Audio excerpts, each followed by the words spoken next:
tēnei hui. Tēnā koutou, tēnā koutou, tēnā koutou katoa. Good afternoon, Christchurch. This is your captain. Oh, I meant to say welcome to the Supernaturally event with renowned authors Laini and Elizabeth Knox. My name is Helen Lowe, and amongst several hats, including internationally published novelist, poet, interviewer, and blogger, I am also your chairperson for today's event. I'm sure that we're all going to have a great time, but there is a little bit of housekeeping I have to go through first in a time-honoured fashion. So firstly, especially warm welcome to Laini and Elizabeth, and I'd also like to acknowledge the very generous sponsors for this event: the press, Creative New Zealand, the Christchurch City Council, Canterbury Community Trust, and publishers Hachette, Victoria University Press, and Gecko. Now, just so we're all on the same page about what's ahead, I'll begin with a slightly longer introduction of Laini and Elizabeth, and then we'll move on to what we're all here for, which is their take on writing supernatural fiction, particularly, but not exclusively, in a YA context. Having two such notable authors together, I know that what you really want to hear from is them. But I'm sure you're going to have questions too, so don't worry. We have got 15 minutes for questions at the end, so note those questions down, hold on to them, you will get a chance. Keep them crisp if you can, because we want to get through as many as possible of you in that time. I'll be looking out for your hands, and there should also be a mic, I believe. But if not, yep, there's a mic. Great. Once the session is complete, we'll ask Laini and Elizabeth to leave, and they will go downstairs where there's a book signing table. So if I can just, I will remind you to wait at that stage and allow them to leave.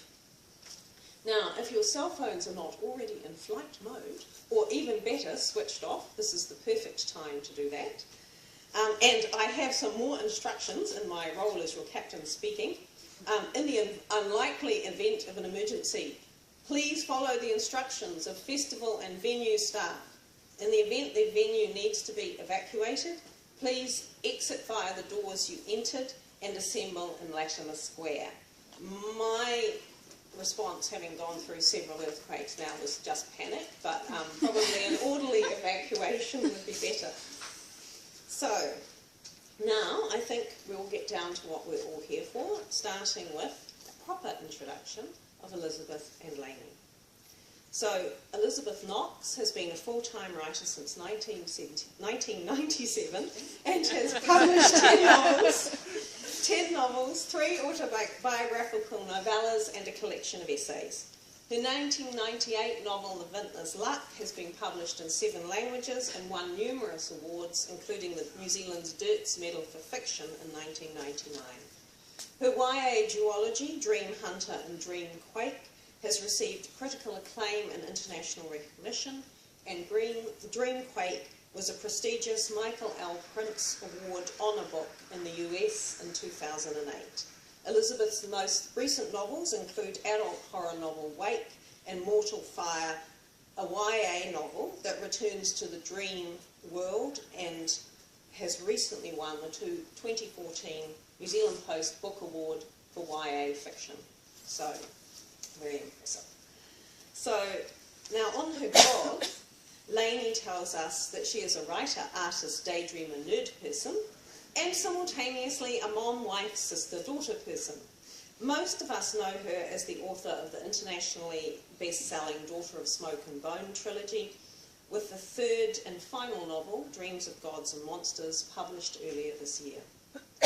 Before the Daughter of Smoke and Bone series, Laini had already won accolades for her collected work, Lips Touch, 3 times, including a US National Book Award finalist and Publishers Weekly Best Children's Book of 2009. And the accolades continued for the Daughter of Smoke and Bone series, including New York Times and USA Today bestseller status, and too many Best Teen Book Awards to mention. I'm sorry, we just wouldn't have time for our session. So I'm going to end the introductions right there, but just ask you to join with me in welcoming Laini and Elizabeth.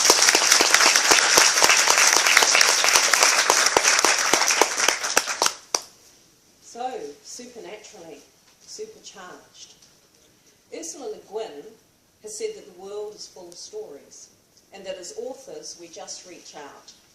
But what makes you both, when reaching out, choose stories with a supernatural spark? Elizabeth, if I go to you first, and then Laini. Well, I like supernatural stories. I always have.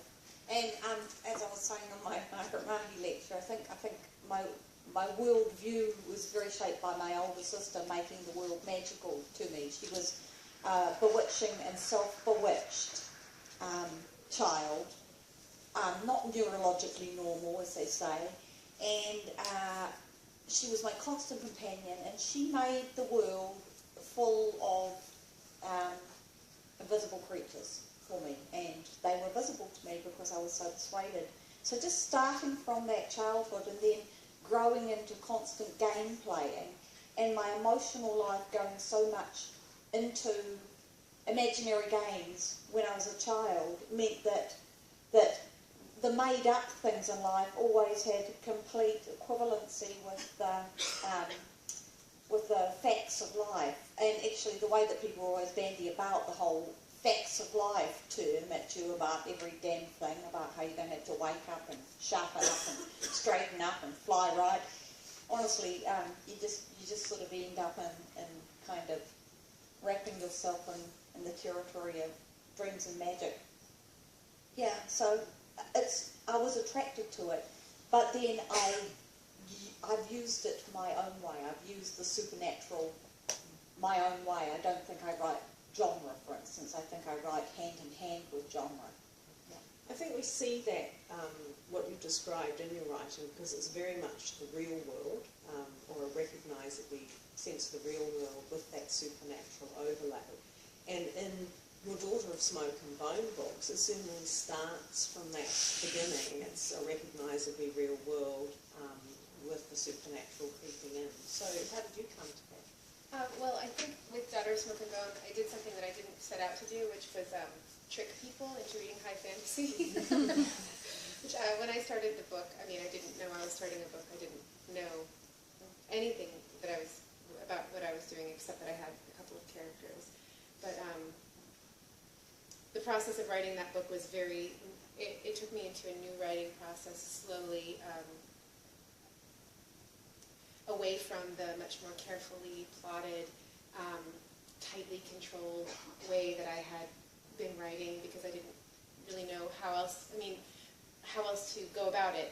And it's become much more fun, but also in the process it was much more spontaneously told story. And so I didn't know what was behind that door in Brimstone shop when I started, and I didn't know what he did with the teeth and all of these things. And so it was a surprise to me as I wrote it, as I think it ends up being a surprise to the readers, what kind of book they start to read, and what it has become by the end.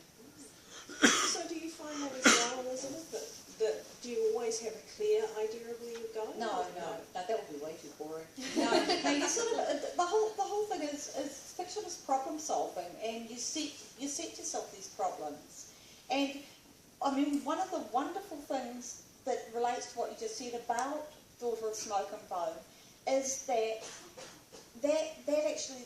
uncertainty that comes from not knowing what people are doing with the teeth or whatever kind of feeds into the fact that you get some very hardened worldviews from the opposing forces. They are sure that their reality is their reality, each side is, and so the heroine finds her way through all that, and the fact that you didn't know a whole lot of things kind of does make that seem more like an exploration. I think that came across in the book. Yeah, really interesting. It is, but isn't that similar to Canny as well in Mortal Fire? Yeah, because she ends up in that valley and she's trying to, there's the different elements, there's the apparently very real with the people there, but there's also the mystery, and she has to chart a course through that. But the people's real lives in that valley, I mean the fact that there are only 3 older adults looking after a whole lot of children between the age of 5 and 12 is bizarre to start with, and you look at the kind of the working and the domestic arrangements of these people in this isolated place, which isn't dystopian or anything like that. It looks like a lovely life that they're leading.